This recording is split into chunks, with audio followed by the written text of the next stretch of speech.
Welcome back. It's Doug MPA. On my channel, I always say it's a man's responsibility to produce and provide.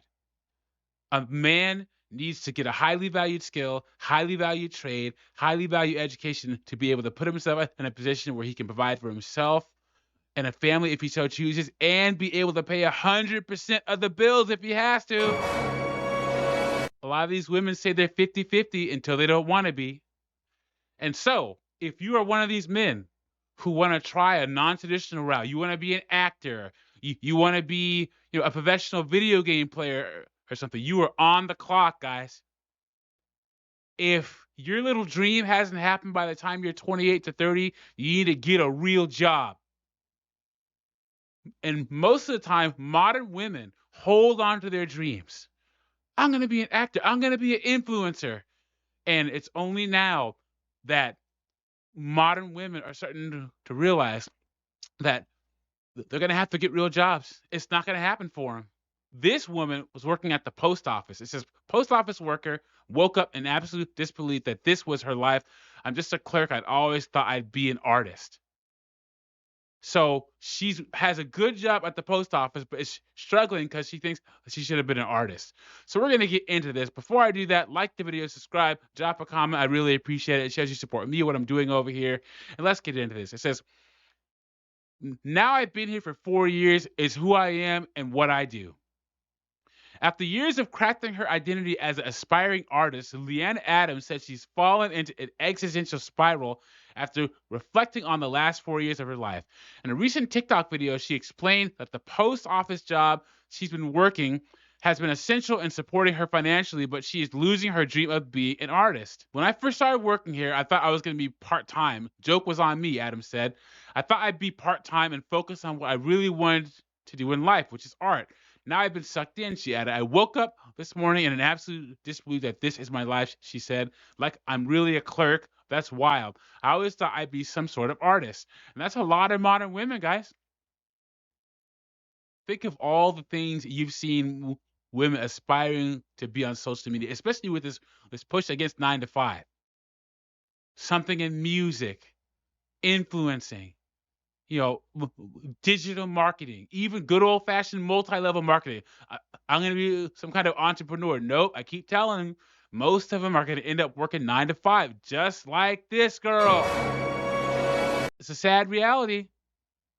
Getting slapped right in the face. Just following years of crafting her artistic dreams, her position as a post office worker was simply to provide for herself financially. However, she had to pay bills to pay, and that took precedence. I've been doing this for 4 years. It's who I am. It's what I do. So, in fact, let's look at this girl's TikTok. I want to see it. Let's review it. I woke up this morning in absolute disbelief that this is my life. Like, I'm for real a clerk. That's wild. I just always thought I'd be some sort of artist. And when I first started working here, I thought I was going to be part-time. Joke was on me. But I thought I was going to be part-time and focus on what I really wanted to do in life, which was art. And now I'm kind of suckered in. I've been doing this for 4 years. It's who I am. It's what I do. I'm not going anywhere. You know what I mean? So, first off, I'm going to give her a round of applause for getting a steady federal job.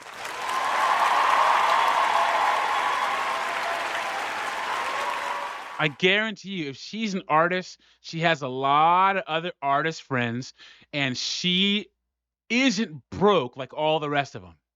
She can do a lot of things her artist friends can't. She was smart enough to realize, look, I need a backup plan. And a federal job is a way to do it, even one at the post office. But it wears you down.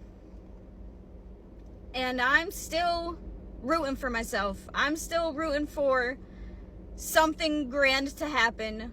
And I'm honestly thankful for every single one of you that have stuck by me to watch the shit show. I appreciate you immensely. And yeah, that's all I've got. See, and she has this look on her face because she's young.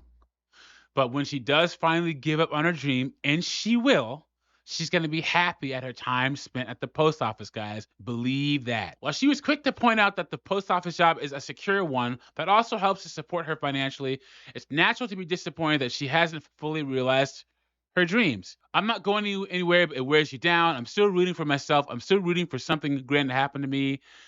Many new workers have been disillusioned by the current economic climate and job culture at large, one that profits from motivated workers that set goals intertwined with their identities to shape their career journeys. However, many are starting to come to terms with their own career goals from a progressive lens, searching for jobs that give them the freedom to maintain a healthy work-life balance, pursue new interests, and indulge in their hobbies. And I would say that this is mostly women. Guys, we all know that working's not fun. We're going to get a job when we're 16 and we're going to work until we're dead. No breaks. None of that. If you lose your job, your woman's going to leave you most of the time. So you have to keep working, even if it's a job you hate. And if you're a husband and a father, it's even more of a thankless job. But you just keep showing up and you do it because that's what men have been doing since the beginning of time. Says, while this kind of separation from work is often discouraged in corporate settings, the truth is that it's impossible for most employees anyway. Whether it's a toxic job culture, financial struggles, or job instability, workers who've aspired towards a single career their entire lives are finding it difficult to truly achieve their career goals while also taking care of their physical, mental, and emotional well-being. It's why commenters push Adams to consider that her art doesn't need to be her full-time job for it to be fulfilling. Don't be defined by a job that pays your bills, one wrote.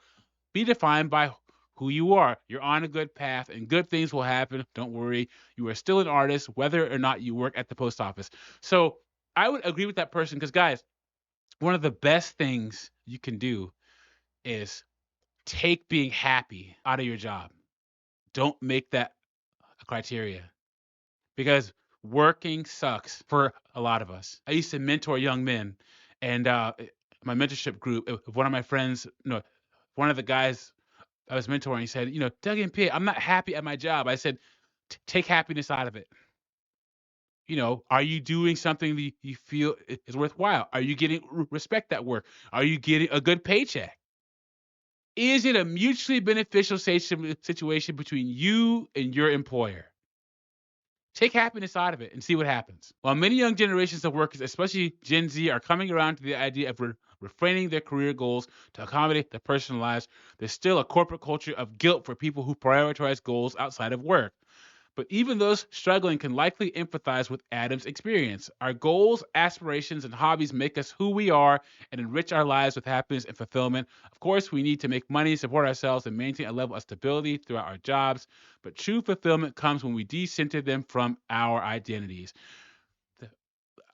I actually agree with your tango on this one, guys. Holy crap. Jesus H. Christ. One of the best things that you can do is find something fulfilling outside of your work. My parents told me when I was younger, Doug and PA, you are not going to be special. You're not.